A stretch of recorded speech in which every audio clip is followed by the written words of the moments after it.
Inilunsad ni Putin ang banta ng nuklear kasamang Belarus matapos muling tutukan ni Trump ang karibal na alyansa na binubuo ng Russia, China, Iran at Cuba. Ngayong Biyernes, ika-22 ng Mayo, 2026 naglagay ang Moscow ng mga tropa, misil, submarino at pamunuang nuklear sa pagsasanay upang magpadala ng mensahe sa kanluran. Pero ang kilos na ito ay mas nagpapakita ng presyon kaysa kumpiyansa. Piniga ni Trump ang Iran sa uranium, inilagay ang Cuba sa radar ng Caribbean, pinatibay ang paninindigan kontra panghingikil sa Hormuz, at ipinakitang hindi magkakahiwalay na krisis ang turing ng Estados Unidos sa blok na ito. Diyan na gumagamit si Putin ng pinakamapanganib niyang wika, ang banta ng atomikong armas, sinusubukang takutin ang mga gobyerno, pigilan ang mga desisyon at protektahan ang mga kaalyado na nagsimula ng maramdaman ang bigat ng pagbabalik ng lakas ng Amerika. Ngayon, iba na ang tanong. Nagbabanta ba si Putin dahil siya ang may hawak ng laro o dahil nakita niyang si Trump ay tumutok na sa puso ng karibal na alyansa? Bakit ngayon tinaasan ng Moscow ang tono nila? Ikukuwento ko yan sa'yo, pero ngayon siguradong gusto mong mag-subscribe sa channel para laging updated at makatanggap ng impormasyon sa pinakamataas na kalidad at kredibilidad ni Milson Alves. Kasama sa operasyon ang puwersa ng Russia at Belarus sa lupa, dagat at himpapawid.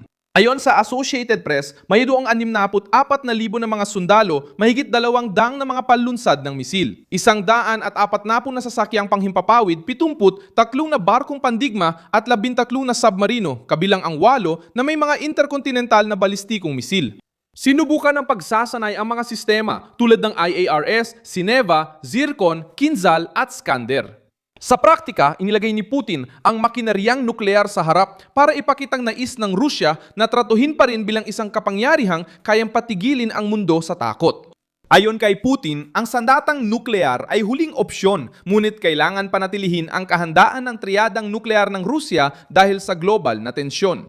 Pinatibay ni Alexander Lukashenko ang tono ng sabihing hindi nagbabanta ang Belarus, ngunit may sandatang nuklear sila at handang ipagtanggol ang teritoryo. Hindi ito sinabi ng walang dahilan. Lumabas ito habang sinusubukan ng Moscow na panatilihin ang impluensya sa Belarus, pinipressure ang Ukraine, tinatakot ang NATO at nagpapakitang kapakipakinabang sa China, Iran at iba pang gobyernong umaasa sa paghina ng Estados Unidos. Hindi lumalabas na natatakot si Trump sa crisis na ito. Muling ginamit ng Pangulong Amerikano ang direktang presyon, kalkuladong kawalang katiyakan at estratehikong presensya upang bigyang babala ang kalabang kampo. Binabantayan niya ang Iran dahil sa programang nuklear. Tinitingnan ng Cuba bilang komunista sa Caribbean at kinokonekta ang paglapit ni Putin at Xi Jinping sa blokeng humahamon sa Washington. Diyan tumataas ang tono ni Putin tungkol sa nuklear, hindi dahil natataranta si Trump, kundi dahil napansin ng Russia na muling pinupuntirya ng White House ang bahaging pinakamasakit para sa kanila. Isa ang Iran sa pangunahing bahagi ng panggigipit na ito. Noong ika-21 ng Mayo, 2026, sinabi ni Trump na babawiin ng Estados Unidos ang lubang pinayamang uranium mula sa rehimen ng Iran at pipigilan ng Tehran na magpanatili ng material na maaring magdulot ng banta ng nuklear. Iniulat ng Reuters na hinihiling ng Amerika na isuko ng Iran ang stock na ito, ngunit ayon sa mga sangguniang mula sa Iran, tumututol ang pamunuan ng Tehran. Pinalakas din ni Marco Rubio ang kanyang pahayag tungkol sa kipot ng Hormuz. Sinabi ng kalihim ng Estado na anumang sistema ng paniningil ng Iran sa pagdaan ng mga barko ay magpapahirap sa pagkakaroon ng diplomatikong kasunduan sa Tehran. Itinuring na pandaigdigang banta at labag sa batas ang panukala ng Iran na lumihan ng otoridad para kontrolin ang ruta at maningil ng bayarin. Kasama ang Cuba sa mapang ito dahil nasa sensitibong bahagi ito ng bakuran ng Amerika. Itinanggi ni Trump na ang presensya ng mga aircraft carrier malapit sa isla ay may layuning takutin ang rehimen ng Cuba at sinabi niyang ang layunin ay tulungan ang mamamayang Cuban sa makataong paraan. Pero ang simbolikong lakas ng kilos na ito ay imposibleng balewalain. Kapag nagpadala ang Washington ng barkong pandigma sa Caribe at sinabi ni Marco Rubio na maliit ang tsansa ng negosasyon sa Cuba, malinaw ang babalang natatanggap ng rehimeng komunista. Hindi ituturing ang isla na malayang lugar para sa impluensya ng Moscow, Beijing o Tehran. Pinapataas ni Putin ang tono dahil nakikita niyang pinipressure ni Trump ang Iran, diplomatikong iniipit ang Cuba, tinatalakay ang seguridad sa Caribe at muling inilalagay ang Estados Unidos sa gitna ng pandaigdigang presyon. Ang Moscow ang kailangang magsagawa ng malaking nuclear exercise para magpadala ng mensahe, habang ang Washington ang pinipilit ang kalaban na ilantad ang sarili. Ang paglapit ni Putin at Xi Jinping ay kailangan ding basahin ng hindi nagpapaka-inosente. Kapag ang mga authoritarian leader ay nagpapakitang nagkakaisa, hindi lang sila nagpapakita ng lakas, kundi sinusubukan din nilang tumbasan ang kanilang kahinaan. Kailangan ng Russia ang China para makahinga sa ekonomiya at diplomasya. Ginagamit ng China ang Russia bilang sibat laban sa kanluran. Sinisikap ng Iran na makaligtas sa gitna ng banta ng nuklear, drone, misil at kontrol ng mga ruta. Naghahanap ng suporta mula sa labas ang Cuba dahil sa kakulangan na dulot ng kanilang komunistang modelo. Nakita ni Trump na magkakaugnay ang mga problemang ito at bahagi ng isang laro. Itinuturing na ng White House ang drone at pag-atake sa estruktura ng kapangyarihan bilang seryosong panganib. Nagsalita si Trump tungkol sa pagpapalakas ng seguridad, makakapal na salamin, mga protektadong pader at estruktura laban sa drone. Binanggit ni Trump ang proteksyon ng Estado habang ang mga karibal na rehimen ay gumagamit ng simpleng teknolohiya para magdulot ng malaking epekto sa politika.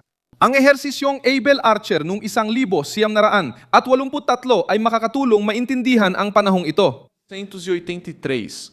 Noong Cold War, nagsagawa ang NATO ng pagsasanay sa nuclear command at inakala ng Unyong Soviet na bahagi ng kilos ay maaring paghahanda para sa totoong pag-atake.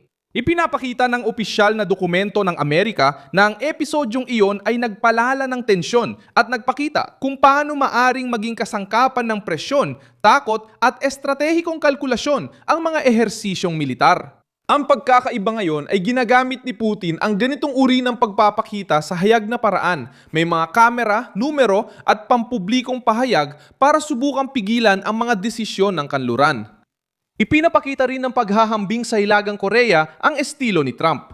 Noong 2017 itinaas ni Kim Jong-un ang banta ng nuklear at sinubok ang limitasyon ng Amerika. Gumamit si Trump ng matitinding salita, mga sanksyon at maximum na presyon bago binuksan ang direktang diplomasya. Ang tinawag ng kanyang mga kritiko na kabaliwan ay naging kombinasyon ng lakas at negosasyon. Lumalabas din ang lohikang ito ngayon laban sa Iran, Russia at Cuba. Alam na ng ibang bansa na ang kahinaan ay nagdudulot ng agresyon. Hindi na naghihintay ng moral na pahintulot mula sa internasyonal na organisasyon ang Israel. Kapag nakakakita ang Israel ng bantang eksistensyal malapit sa mga hangganan nito, tumataas ang alerto ng Poland at mga bansang Baltiko kapag may paggalaw ang Russia. Nag-aalala ang mga bansa sa Golpo kapag sinusubukan ng Tehran kontrolin ang Hormuz. Iba-iba man ang sugat ng reyon, pareho ang lohika. Kapag sinusubok ng rehimen ang mga limitasyon, dapat may magpakita na tumaas na ang kapalit. Ginagawa ito ni Trump sa pandaigdigang antas. Pinag-ugnay ang Caribbean, Gitnang Silangan, Europa at Indo-Pasipiko sa parehong kalkulasyon ng presyon. Ngayon, ang agarang epekto ay isang labanan ng nerbiyos. Susubukan ni Putin na panatilihin ang banta ng nuklear sa balita para takutin ang mga pamahalaang Europeo at pilitin ang negosasyon sa Ukraine. Palatandaan ito na ramdam ng Moscow ang pressure ng White House na muling pinagtuunan ang buong blok. Hindi na nito iniiba ang komunismong Cuban at pananakot ng Iran, paglawak ng China at pananakot ng Russia. Ako si Milson Alves, internasyonalista at layunin kong araw-araw kang informahan gamit ang katotohanan. Ang mga link ng balita ay nasa video description. I-like at mag-subscribe sa channel at tingnan ng comments para maging aktibo sa komunidad ni Milson Alves.